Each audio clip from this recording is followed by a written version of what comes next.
Welcome to friends, welcome to Daksha T V.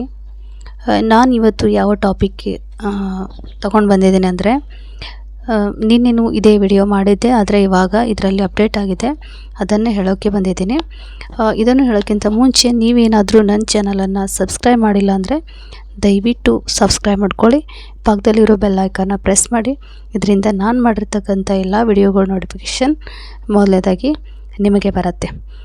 ವೀಕ್ಷಕರು, ಇವತ್ತು ನಾನು ಪ್ರಜ್ವಲ್ ರೇವಣ್ಣ ಅವರಿಗೆ ಸೆರೆವಾಸದ ಬಗ್ಗೆ ಹೇಳ್ತಾ ಇದ್ದೀನಿ. ಅತ್ಯಾಚಾರಿ ಪ್ರಜ್ವಲ್ ರೇವಣ್ಣನಿಗೆ ಕೋರ್ಟ್ ನೆನ್ನೆ ಜೀವಾವಧಿ ಶಿಕ್ಷೆ ವಿಧಿಸಿದೆ. ರಾತ್ರಿ ಇಡೀ ಪ್ರಜ್ವಲ್ ರೇವಣ್ಣ ಅವರು ಜೈಲಿನಲ್ಲಿದ್ದು ಕಣ್ಣೀರನ್ನು ಹಾಕಿದ್ದಾರೆ. ಆಮೇಲೆ ಪ್ರಜ್ವಲ್ ರೇವಣ್ಣವರಿಗೆ ಸಜಾಬಂದಿ ಖೈದಿ ಸಂಖ್ಯೆಯನ್ನು ಕೂಡ ಜೈಲು ಸಿಬ್ಬಂದಿ ಕೊಟ್ಟಿದ್ದಾರೆ. ಆ ಖೈದಿ ನಂಬರು 15528. ಇನ್ನೊಂದು ಸಲ ಹೇಳ್ತೀನಿ, 15528. ಈ ಖೈದಿ ನಂಬರನ್ನು ಅವರ ವೈಟ್ ಶರ್ಟ್ ಮೇಲೆ ಇರುತ್ತೆ. ಅವರು ಜೈಲಿನ ನಿಯಮದ ಪ್ರಕಾರ ಪ್ರತಿದಿನ ಕೂಡ ಅವರು ಕೊಟ್ಟಿರ್ತಕ್ಕಂಥ ಸಮವಸ್ತ್ರವನ್ನೇ ಧರಿಸಬೇಕಾಗುತ್ತೆ. ಜೈಲಿನಲ್ಲಿ ಯಾರೇ ಎಷ್ಟೇ ದೊಡ್ಡ ವ್ಯಕ್ತಿ ಆದರೂ ಕೂಡ ಎಲ್ಲರೂ ಸರಿ ಸಮಾನರು ಅಂತ ಜೈಲಿನ ನಿಯಮದ ಪ್ರಕಾರ ಅವರು ಬಿಳಿ ಸಮವಸ್ತ್ರವನ್ನೇ ಧರಿಸಬೇಕಾಗತ್ತೆ. ಆ ಸಮವಸ್ತ್ರದ ಮೇಲೆ ಈ ಖೈದಿ ನಂಬರನ್ನು 15528 ಹಾಕಿರ್ತಾರೆ. ಆಮೇಲೆ ಅಲ್ಲಿ ಪ್ರತಿದಿನ ಜೈಲಿನ ನಿಯಮವನ್ನೇ ನಾವು ರೂಢಿಸ್ಕೋಬೇಕಾಗತ್ತೆ. ಆ ನಿಯಮದ ಪ್ರಕಾರವನ್ನೇ ನಾವು ವಾಸ ಮಾಡಬೇಕಾಗತ್ತೆ. ಇವಾಗ ಪ್ರಜ್ವಲ್ ರೇವಣ್ಣವರು ಪ್ರತಿದಿನ ಬಿಳಿ ಬಟ್ಟೆಯನ್ನು ಹಾಕೋಬೇಕು. ಆಮೇಲೆ 8 ಗಂಟೆಗಳ ಕಾಲ ಅವರು ಅಲ್ಲಿ ಕೆಲಸ ಮಾಡಬೇಕಾಗತ್ತೆ. ಆ ಕೆಲಸ ಯಾವುದೇ ಇರಬಹುದು, ಅದು ಅವರ ಇಚ್ಛೆ ಆಗಿರುತ್ತೆ. ಅದು ಸ್ವ ಇಚ್ಛೆಯಿಂದ ನಾವು ಜೈಲಿನ ಖೈದಿಗಳು ಆಯ್ಕೆ ಮಾಡಿಕೊಳ್ಳಬೇಕಾಗತ್ತೆ. ಯಾವುದಾದ್ರೂ ಕೂಡ ಅಂದರೆ ತರಕಾರಿ ಬೆಳೆಯುವಂಥ ಕೆಲಸ ಕೂಡ ಮಾಡಬಹುದು. ಆಮೇಲೆ ಗಾರ್ಡನ್ನಲ್ಲಿ ಕೂಡ ಕೆಲಸ, ನೀರು ಬಿಡೋದಾಗಲಿ ಯಾವುದೇ ಆಗಲಿ ಗಾರ್ಡನ್ನಲ್ಲಿ ಕೂಡ ಕೆಲಸನ ಮಾಡಬಹುದು. ಇಲ್ಲ ಅಂದರೆ ಅವರು ಬೇಕರಿಯಲ್ಲೂ ಕೂಡ, ಅಲ್ಲಿ ಬೇಕರಿ ಇರುತ್ತಲ್ಲ, ಆ ಬೇಕರಿಯಲ್ಲೂ ಕೂಡ ಅವರು ಕೆಲಸವನ್ನು ಮಾಡಬಹುದು. ಒಟ್ಟಿನಲ್ಲಿ ಹೇಳಬೇಕಂದ್ರೆ ಯಾವುದೇ ಸ್ವ ಇಚ್ಛೆಯಿಂದ ಅಲ್ಲಿ ಕೂಡೋ ಹಾಗಿಲ್ಲ. 8 ಗಂಟೆಗಳ ಕಾಲ ಪ್ರತಿದಿನ ನಾವು ಖೈದಿಗಳಾಗಿರ್ತಕ್ಕಂಥವರು ಅಂದರೆ ಪ್ರಜ್ವಲ್ ರೇವಣ್ಣವರು 8 ಗಂಟೆಗಳ ಕಾಲ ಕೆಲಸನ ಮಾಡಬೇಕಾಗತ್ತೆ.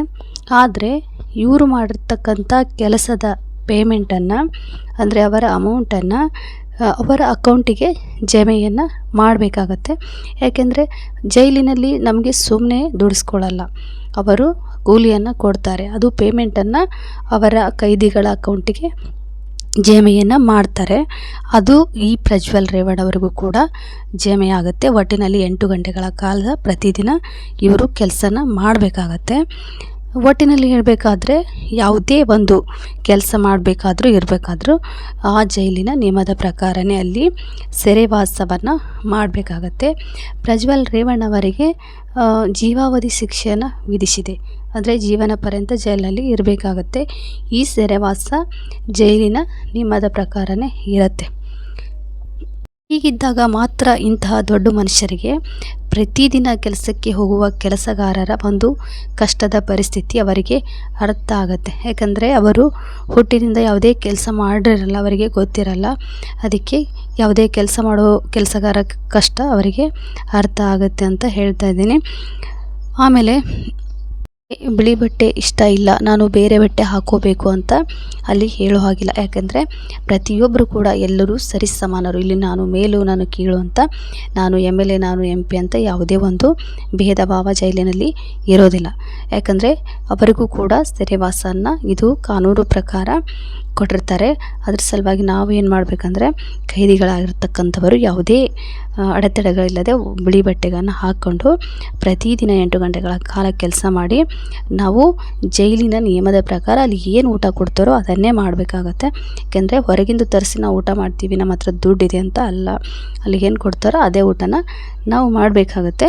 ನಾವು ಮಾಡಿರ್ತಕ್ಕಂಥ ಪೇಮೆಂಟ್ನ ಅವರು ನಮ್ಮ ಅಕೌಂಟ್ಗೆ ಜಮೆನ ಮಾಡ್ತಾರೆ.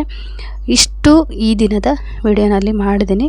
ದಯವಿಟ್ಟು ಈ ವಿಡಿಯೋನ ಸಬ್ಸ್ಕ್ರೈಬ್ ಮಾಡ್ಕೊಳ್ಳಿ, ಲೈಕ್ ಮಾಡಿ, ಶೇರ್ ಮಾಡಿ, ಕಾಮೆಂಟ್ ಮಾಡಿ. ಮತ್ತೊಮ್ಮೆ ಎಲ್ಲರಿಗೂ ನಮಸ್ಕಾರ.